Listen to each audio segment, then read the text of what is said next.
La propuesta marca una diferenciación muy clara con lo que denominamos en el libro la vieja educación.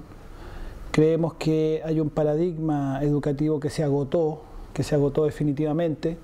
Corresponde a la educación tradicional, la que hemos conocido en los últimos 200 años, hija del racionalismo, del positivismo. Para nosotros la educación es un proceso creativo, la educación debe ser un proceso gozoso, aprender debe ser algo muy querido, muy entretenido, muy estimulante.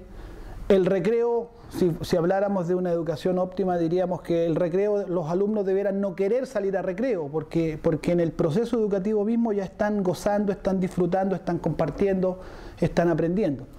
Educando la intencionalidad, estamos educando al ser humano en su plenitud. Entender al ser humano como un ser de conciencia activa.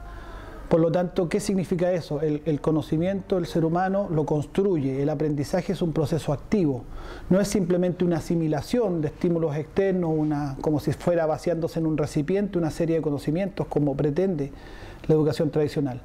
Desde ese punto de vista, el concepto de conciencia activa es clave en nuestra propuesta y en nuestro planteamiento. Esto está tomado también del nuevo humanismo y del pensamiento de Silo, y el ser humano, por lo tanto, es un constructor de realidad.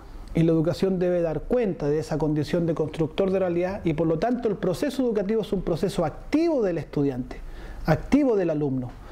El profesor y el estudiante entran en un juego de intersubjetividades y el proceso educativo debe ser el facilitador, en ese sentido el educador debe ser un facilitador de ese proceso de juego entre intersubjetividades.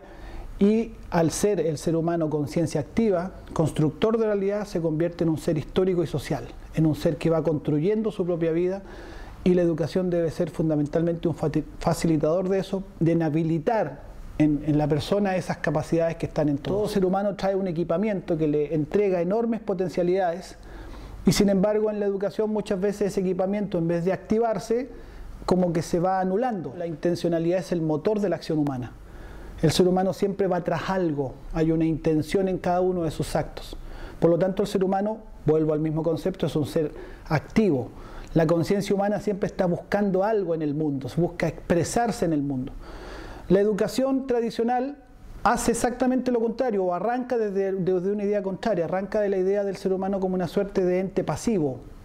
Las pruebas estandarizadas, las evaluaciones objetivas y todos los modos de enseñanza de la educación tradicional arrancan desde la idea del ser humano como una suerte de conciencia pasiva, una suerte de simplemente asimilador de lo que viene como un estímulo externo. Uno de los elementos centrales que cuestionamos de la educación tradicional es la estandarización, que no atiende a la individualidad, que no atiende a la particularidad, que no atiende a la diversidad, que no atiende a la pluralidad. Desde ese punto de vista, obviamente, nuestra visión es lo opuesto a la estandarización. Nuestra visión apunta a la singularidad y en esa singularidad converger. Es decir, la convergencia de la diversidad deberá ser uno de los importantes objetivos de la educación. Nosotros proponemos eso exactamente. En la sala de clase, un profesor va a tener a la diversidad del mundo actual.